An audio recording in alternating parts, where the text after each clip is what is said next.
절망이라는 단어를 검색해 보니까 이런 의미가 있었습니다.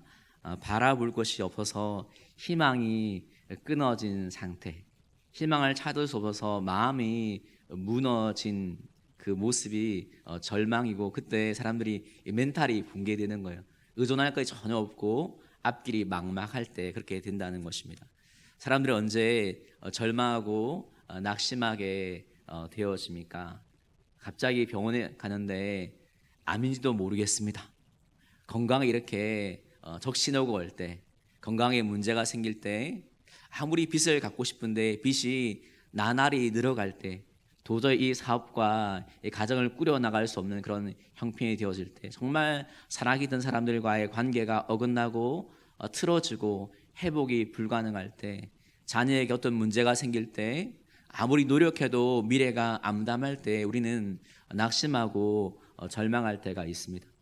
시편 3편도 다윗이 좋을 때 고백했던 노래가 아니라 정말 절망적인 상황을 통과할 때 그가 겪은 그 경험을 가지고 하나님을 노래한 그런 시편인 것입니다. 그는 어떤 위기를 맞아서 절망적인 상태로 전락을 했습니까? 사무엘 하를 보면 이 시는 다윗이 쿠데타로 인해서 너무나 급해서 맨발로 도망갈 때, 너무나 어려운 위기를 만날 때, 정말 살려고 몸부림을 칠 때 그것을 경험해서 노래한 것을 볼 수 있는데, 근데 그 쿠데타의 대상이 누구냐면, 그 쿠데타를 누가 일으켰냐면 자신의 아들, 자신이 사랑했던 셋째 아들 압살롬이 쿠데타를 일으켜서 쫓겨가는 거예요. 아들한테 맨발로 쫓겨나갈 때 여러분 그 마음이 얼마나 비통하고 비참하고 처량했겠습니까? 마음이 너무나 어렵고 어떻게 될까 두려울 때 그 상황보다 그를 더 아프게 하는, 자기 심장을 찌르는 그런 말들을 듣게 되었습니다. 그는 어떤 말들을 들었을까요? 사무엘 하 16장 7절 8절 제가 읽겠습니다. 사무엘 16장 7, 8절 말씀에 이런 말을 듣게 되었습니다. 시므이가 저주하는 가운데 이와 같이 말하니라. 피를 흘린 자여, 사악한 자여, 가거라 가거라. 사울의 족속의 모든 피를 여호와께서 내게로 돌리셨도다. 그를 이어서 내가 왕이 되었으나 여호와께서 나라를 내 아들 압살롬의 손에 넘기셨도다. 보라, 너는 피를 흘린 자이므로 화를 자초하였느니라 하는지라. 아멘. 시므이는 이스라엘 첫째 임금인 사울의 친족이었어요.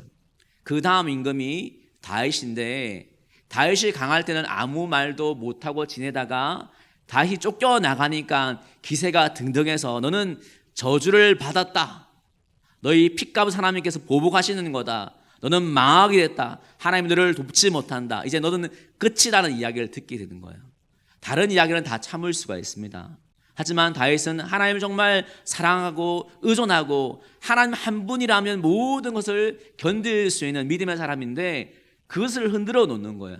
하나님께서 너를 버렸다. 너 이제 끝장났다. 이렇게 이야기하니까 마음이 너무 아프고 힘든 것입니다.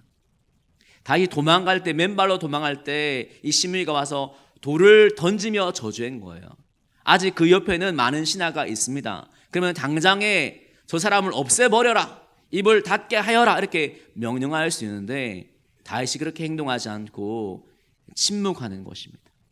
왜 다윗이 그 순간에 여러 가지 생각이 막 나타날 때 행동을 취하지 않고 침묵했을까요? 다윗은 이 모든 환경의 근원적인 뿌리가 자신에게 있다는 것을 알았던 것입니다. 이 다윗이 치명적인 실수는 바로 자신의 충성스러운 신하인 이 우리야, 그 아내 바세바를 성폭행에 의해서 자기가 마음대로 취한 것입니다. 그 여인이 임신했기 때문에 그 죄를 덮기 위해서 이 충성스러운 이 신하도 죽음의 현장으로 몰아가서 죽여버리는 것이죠. 이 잘못 때문에 하나님이 나단 선지자를 통해서 그에게 징계 예언의 말씀을 하시는데 어떤 말씀을 하십니까? 사무엘하 12장 10절 말씀입니다. 우리 한번 같이 읽도록 하겠습니다. 시작. 이제 내가 나를 업신여기고 햇사람 우리아의 아내를 빼앗아 내 아내로 삼았은즉 칼이 내 집에서 영원토록 떠나지 아니하리라 하셨고. 아멘. 그는 하나님의 말씀을 기억한 것입니다. 아, 칼이 내 집에서 떠나지 않는구나. 지금 이렇게 비참한 환경이 된 것은 물론 아들 잘못도 있고 그렇지만 그 모든 근원은 나에게 있구나. 나를 그렇게 사랑하고 나를 지지했던 신하들이 다 떠나서 내 아들 압살롬의 편에 선 이유가 어디 있는가? 나를 존중했던 많은 백성들이 나를 떠나서 내 아들 편에 서서 나를 몰아가는 그 이유가 어디 있는가? 그 어떻게 보면 그 모든 근원이 자신에게 있고 자신을 향한 하나님의 징계에서 알았기 때문에 그는 침묵했던 것입니다. 상을 보면 너무나 어렵고 낙심이 되어지죠. 그때 어떻게 보면 사단이 다윗의 마음에 속삭였을 것입니다. 다윗아, 포기해라, 절망하라, 너는 끝이다, 이렇게 속삭일 것입니다. 많은 사람이 절망적인 상황 가운데 그런 속삭임을 들을 때가 많습니다. 나는 끝이 났는가? 나는 포기해야 되는가? 이제 내 인생은 내 마음대로 안 되는 것인가? 막 던져버리고 마음대로 살아가야 되는 것인가? 하지만 다윗은 사단이 원하는 대로 그런 선택을 하는 것이 아니라 다른 믿음의 선택을 함을 통해서 끝나지 않을 것 같은 절망의 밤을 헤쳐나와서 찬란한 새벽을 맞이하는 것입니다. 다윗은 그 순간 어떤 선택을 했던 것입니까? 다윗은 이 모든 원인이 하나님의 관계를 막는 죄에 있음을 알았기 때문에 처절하게, 정직하게, 진실하게 해결을 했던 것입니다. 모든 절망의 원인이 죄 때문은 아닐 수 있지만 그러나 많은 경우에 절망이 하나님의 관계가 무너지고 그 친밀함이 없을 때 오는 경우가 많은 것입니다. 다윗은 이 모든 원인이 자신이 저지른 죄에 있는 것을 알았기 때문에 하나님 앞에 진실하게, 정직하게, 처절하게, 깨끗하게 회개를 하는 것입니다. 회개는 사람 앞에서 사람을 위해 사는 것이 아니라 모든 것을 살펴보시는 하나님 앞에 자신의 모든 죄를 정직하게 자백하는 것입니다. 다른 사람이 어떻게 판단하든 어떤 대가를 내가 지불하더라도 하나님의 관계를 회복하기 위해서 하나님이 전부이기 때문에 하나님 앞에서 처절하게 회개하는 것입니다. 죄의 달콤함보다 사람들의 평가보다 하나님이 더 중요하기 때문에 사람들이 나를 어떻게 볼지 모르겠지만 그 앞에 엎드려지는 거예요. 나단이 자신의 죄를 지적했을 때 나 아니야 부정하지 않고 그 많은 사람들 앞에 자신의 죄에 있는 것을 정직하게 고백하는 것입니다. 반대로 사울왕은 사무엘이 와서 그의 죄를 지적하자 바로 엎드려지지 않았어요. 어떻게 행동했냐면 사람들 앞에서 내가 괜찮은 사람인 것처럼 좀 그렇게 보여달라고, 내가 죄가했지만 하나님 앞에 당신과 함께 제사를 드리게 해달라고, 하나님 앞에 넘어지는 것이 아니라 엎드리는 것이 아니라 사람들 보기에 좋은 사람, 괜찮은 사람인 것처럼 보이려는 것은 정직한 회개가 아닌 것입니다. 더 중요한 것은 하나님과의 관계이기 때문에 그것을 어떤 것보다 빼앗길 수 없기 때문에 하나님 주시는 참된 자유와 평강과 생명과 그 모든 것을 영원한 기쁨을 빼앗길 수 없기 때문에 그것이 가장 중요하기 때문에 하나님 앞에서 정직하게 고백하는 것입니다. 여러분의 영혼의 절망의 원인이 혹시 죄에서 오는 것이라면, 하나님과의 친밀함이 없는 것이라면 어떤 대가를 지불하서도 하나님과 제가 친밀하기 원합니다. 하나님 앞에 바로 서기를 원합니다. 죄의 달콤함을 포기하고 사람의 인정을 포기하고 제가 하나님 앞에 정직하게 서기를 원합니다. 고백하며 하나님께 회개함을 통해서 하나님이 주시는 귀한 은혜와 회복의 은혜를 누릴 수 있는 성도들의 삶 되기를 주의 이름으로 축복합니다. 우리가 회복되기 위해서 또 중요한 두 번째가 있는데 그건 뭐냐면 이 절망의 터널을 빠져나오게 하시는 하나님에 대한 신뢰, 믿음인 것입니다. 그 믿음의 고백이 구체적으로 오늘 말씀 바로 3절에 나와져 있는 것입니다. 시편 3편 3절 말씀 한번 성경을 찾으신 분들은 다시 한번 3절 말씀을 읽도록 하겠습니다. 시작. 여호와여 주는 나의 방패시요 나의 영광이시요 나의 머리를 드시는 자이시니이다. 아멘. 그는 하나님께 이렇게 고백합니다. 하나님 나의 방패십니다. 고대에서 방패는 적의 창과 화살과 칼에서 자기를 보호하는 장비인 것입니다. 인생의 많은 환난과 어려움에서 자신의 방패라는 것은 자신의 보호자가 하나님밖에 없습니다. 하나님이 나의 보호자십니다 고백하는 거예요. 이 절망에서 누가 나의 보호자가 될까? 그는 절망을 묵상하는 것이 아니라 하나님에 대해서 묵상하기 시작했습니다. 하나님의 말씀을 묵상하기 시작했습니다. 그렇구나. 이스라엘 민족을 이때까지 보호하신 분, 자신을 보호하신 분이 하나님이구나. 내가 죽으려고 했다면 얼마나 많은 위협이 있었던가.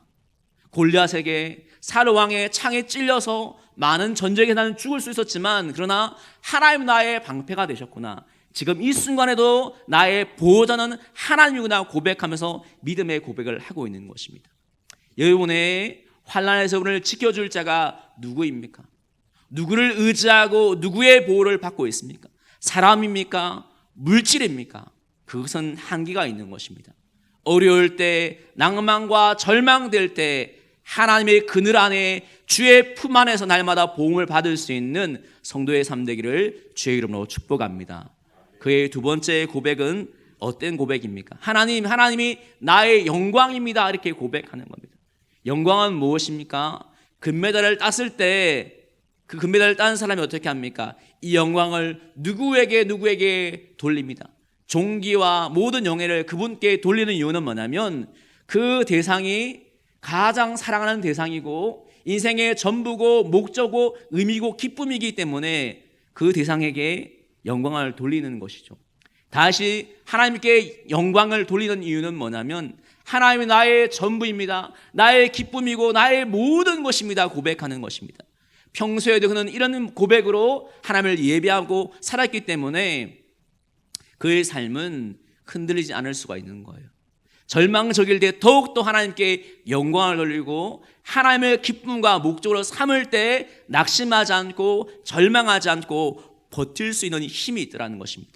이것이 신앙의 본질이고 기본인 거예요. 여러분 누구에게 영광을 돌립니까? 잘 될 때도 하나님께 영광을 돌림으로 말미암아 겸손하게 원하고 힘들 때도 하나님께 영광을 돌림으로 말미암아 믿음으로 버티고 승리하고 그런 삶들을 살아가는 사람들에게 베푸신 하나님의 은혜와 능력을 체험할 수 있는 성도의 삶 되기를 주의 이름으로 축복합니다. 그는 마지막에 어떻게 하나님께 고백합니까? 이렇게 고백합니다. 하나님은 나의 머리를 드시는 분입니다. 이 고백은 어떤 의미입니까? 지금 다윗의 머리는 하늘을 향해 있는 것이 아니라 땅을 향해 있는 것입니다. 낙심하고 절망해서 머리가 떨어져 있는 거예요. 하지만 이 머리를 다시 들게 하시는 분, 정확하게 말한다면 자신의 회복자가 하나님입니다 고백하는 거예요. 나의 삶은 하나님으로 말미암아 회복될 수 있습니다. 그렇게 믿음으로 고백하는 것입니다.